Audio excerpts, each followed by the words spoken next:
एक ऐसा देश जहां पर हर साल 1500 से भी ज़्यादा भूकंप के झटके लगते हैं।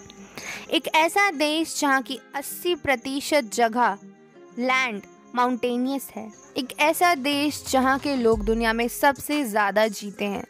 हम बात कर रहे हैं नन अदर देन जापान की। So hello everyone, welcome back to AG tours. I hope you guys are doing perfectly all right. और मुझे आप सब पर विश्वास है कि आपने चैनल को ज़रूर से सब्सक्राइब कर दिया होगा। तो चलिए बिना देर किए हम अपने जापान टूर पर आगे बढ़ते हैं। रिलीजन की बात करें तो यहाँ पर बुद्धिज़्म रिलीजन को सबसे ज़्यादा माना जाता है।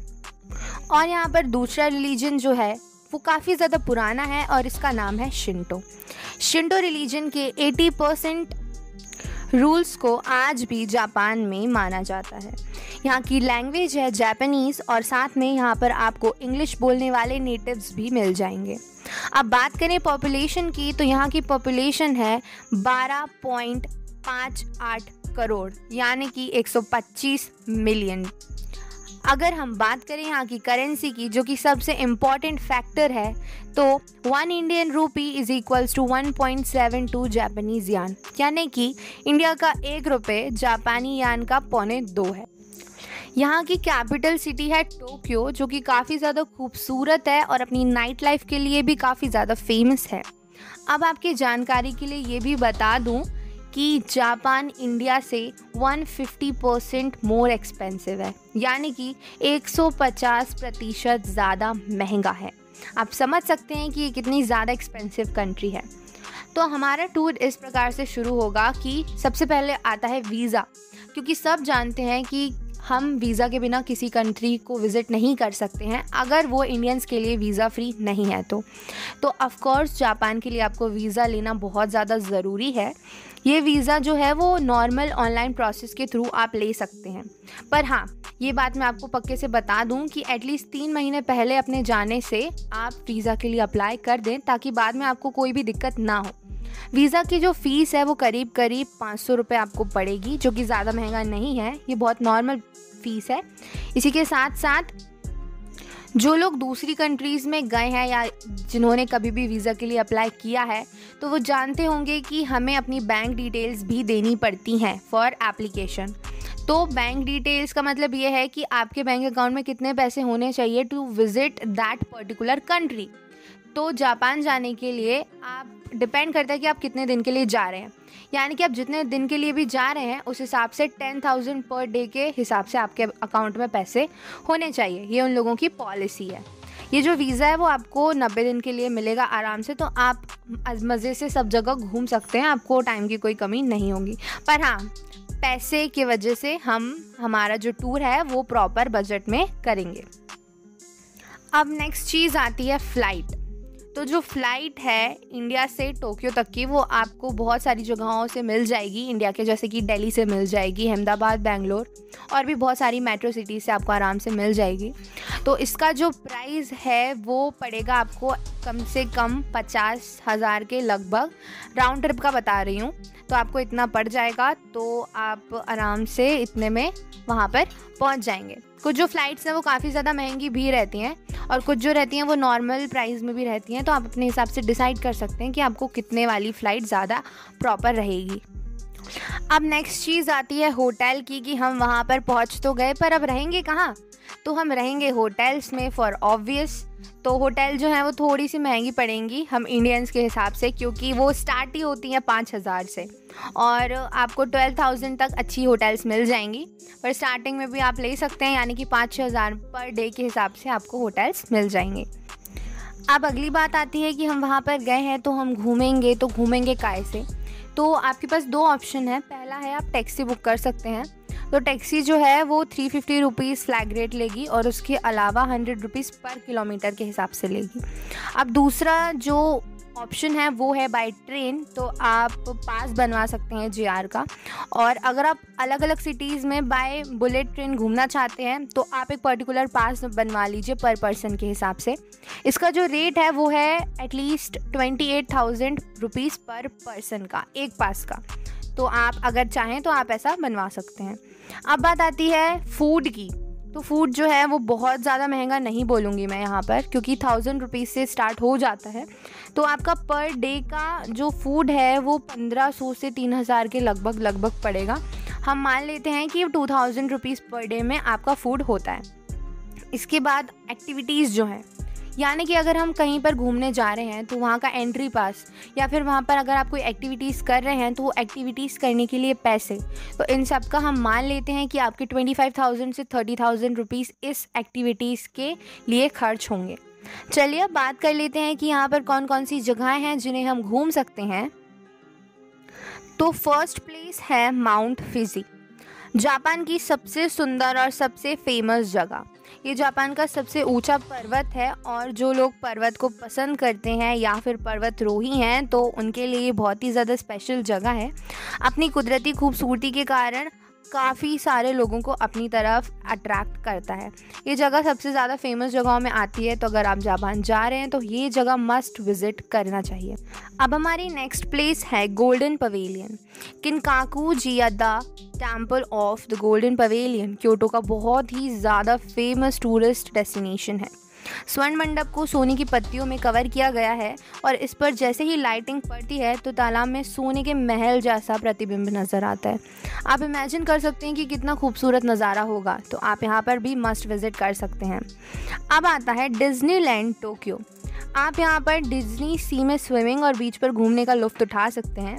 यहाँ पर सिंड्रेला कैसल, नदी में ज़ोंडालेस और भी बहुत सारी चीज़ें हैं जो आपको देखने में बहुत ही ज़्यादा अद्भुत लगेंगी, तो आप डिज्नीलैंड भी ज़रूर से जाएं। टोक्यो दुनिया के सबसे अच्छे शहरों में से एक है, ये भी मैं आपको बता दूँ।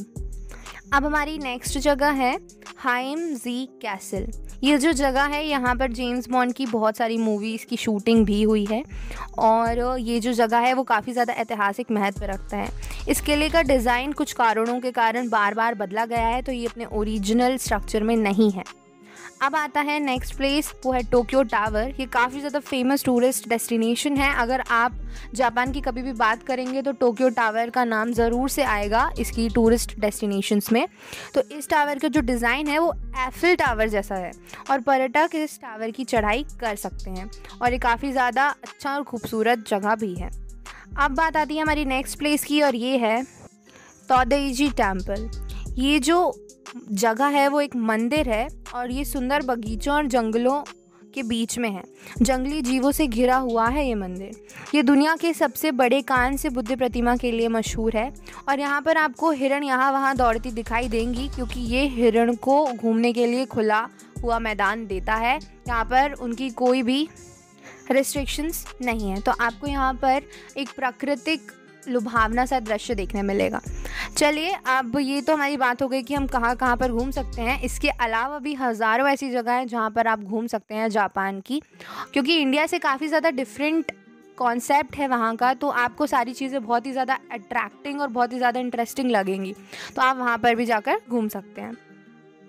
अब मैं आपको कुछ टिप्स बता देती हूँ, क्योंकि मैंने ये जो जापान ट्रिप है इसके लिए कुछ रिसर्च करी है, तो उस हिसाब से मैंने कुछ कॉन्सेप्ट्स प्रिपेयर किए हैं, तो वो मैं आपको बता दूँ। पहली बात तो ये कि मैं अपने हर वीडियो में ये बोलती ही हूँ कि अगर आप किसी भी कंट्री में जा रहे हैं तो आप उसकी राउंड ट्रिप की जो टिकट है वो थोड़ा ज़्यादा पहले बुक करें, क्योंकि उससे क्या होता है आपको डिस्काउंट मिल जाता है, यानी कि आपको थोड़े कम में मिल जाएगी। अगर आप इमीडिएटली बुक करेंगे तो वो ज़्यादा पैसे में बुक होगी, तो ये मैं अपने हर वीडियो में बोलती हूँ, तो इस वीडियो के लिए भी ये मैंडेटरी है। अब नेक्स्ट है कि जो वीज़ा है वो आप काफ़ी देर पहले अप्लाई करें, वो मैं पहले भी बता चुकी हूँ। इसी के साथ साथ आप एयरपोर्ट पर उतरेंगे तो वहाँ की जो टैक्सी है जो आपको एयरपोर्ट पर मिलेगी उस टैक्सी को आप ना लें। देखिए most of the airports in Japan वो जो हैं वो सिटी से वेल कनेक्टेड है, तो आपको वहाँ पर सिटी में पहुँचने के लिए कोई दिक्कत नहीं होगी, क्योंकि वहाँ की जो टैक्सीज़ हैं वो आपको स्कैम कर सकती हैं, तो इसका आप ध्यान रखें। इसी के साथ साथ आप जो बुलेट ट्रेन है हाई स्पीड उनकी टिकट्स मत लीजिएगा, क्योंकि वो बहुत एक्सपेंसिव है अगर आप बजट फ्रेंडली ट्रिप चाह रहे हैं तो। इसी के साथ साथ अगर आप रेनी सीज़न में या फिर कोल्ड सीज़न में जा रहे हैं तो अपने साथ अच्छे से पैक करके उस हिसाब से कपड़े लेके जाएं, क्योंकि वहाँ पर अगर आप कपड़े खरीदेंगे तो फिर आप लुट जाएंगे। इसीलिए अच्छे से पैकिंग कर लें अपने टाइम पीरियड के हिसाब से कि आप कब जा रहे हैं। इसी के साथ साथ अगर आप वहाँ पर रहने के लिए बिग होटल्स का सोच रहे हैं तो बिल्कुल ना सोचें, नॉर्मल होटल्स या फिर कैप्सूल होटल्स को डिसाइड करें, ताकि आपका बजट फ्रेंडली सिस्टम रहा है, क्योंकि अगर आप जाएंगे तो वहाँ पर होटल्स बहुत महंगी पड़ेंगी। इंडिया से तो आप समझ ही गए होंगे 150% ज़्यादा महंगा है, तो वहाँ की होटल बहुत महंगी पड़ेंगी, इसीलिए आप नॉर्मल होटल्स को चूज़ करिएगा। थोड़ा बहुत हम एडजस्ट कर सकते हैं। इसी के साथ साथ अगर आप अपने एक्सपेक्टेशंस रूम के साइज़ को लेकर सोच रहे हैं बहुत बड़े मिलेंगे, नेवर थॉट ऑफ दिस, क्योंकि वहाँ के रूम के साइज़ आपको बहुत छोटे छोटे मिलेंगे, तो अपने हिसाब से एडजस्ट कर लीजिएगा। अब देखिए, आप जो पानी है वो ड्रिंक टैप वाटर बहुत सेफ़ होता है, कोई प्रॉब्लम नहीं होगी, क्योंकि वहाँ पर पानी ख़रीदने के भी बहुत खर्चे होंगे, तो आप टैप वाटर को यूज़ कर सकते हैं। आप देखिए, अगर आप फालतू में लेविस वाइन वगैरह में या किसी चीज़ में या कहीं अच्छे से रेस्टोरेंट या फिर क्लब में पैसे खर्च करेंगे किसी ड्रिंक के ऊपर, तो वो बहुत महंगा पड़ जाएगा। वहाँ पर क्या होता है ना, बहुत सारी वेंडिंग मशीन्स हैं जो कि हमेशा 24/7 चालू रहती है, तो अगर आप चाहें तो आप वहाँ से अपने लिए कोई भी ड्रिंक्स को ले सकते हैं, वो ज़्यादा चीप पड़ेगा। इसी के साथ साथ वहाँ पर ज़्यादा शॉपिंग ना करें क्योंकि महंगा पड़ेगा। इंडिया में जो शॉपिंग करेंगे वो ठीक ठीक पड़ेगा, तो जापान के लिए शॉपिंग की बिल्कुल मत सोचिए अगर आप फ्रेंडली बजट चाह रहे हैं तो। और वहाँ के जो नाइट क्लब्स हैं वो बहुत फेमस हैं, आपका वहाँ जाने का मन होगा। They are really really expensive, तो अगर आप एक आध नाइट क्लब को एक्सपीरियंस करना चाहते हैं तो गो फॉर इट, वरना ज़्यादा उनके पीछे मत भागिएगा, आपका बहुत खर्चा होगा। अब देखिए, मैं आपको एक और चीज़ बता दूं कि वहाँ पर हमेशा आपको हर जगह पे डेटा मिलेगा, इसलिए अपने मोबाइल फ़ोन का डेटा यूज़ करने की ज़रूरत नहीं है, फालतू में उसके पैसे खर्च करने की ज़रूरत नहीं है। आपको हर जगह इंटरनेट मिल जाएगा, तो उसका भी आपको बचत हो जाएगी।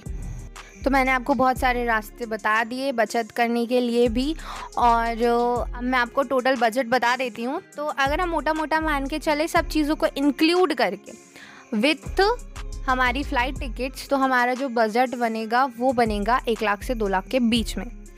डिपेंड करता है कि आप किस टाइप की एक्टिविटीज़ वहाँ पर करते हैं, किस टाइप के होटल में रहते हैं, आप लेविश खाना खा रहे हैं या नॉर्मल खाना खा रहे हैं, उस चीज़ पे सब कुछ डिपेंड करता है। तो इसीलिए आई होप कि आपको वीडियो पसंद आया हो और आपके लिए बेनिफिशियल रहा हो। अगर अच्छा लगा तो प्लीज़ लाइक कर दें, और चैनल को तो आपने सब्सक्राइब कर ही दिया होगा। So thank you very very much for watching us.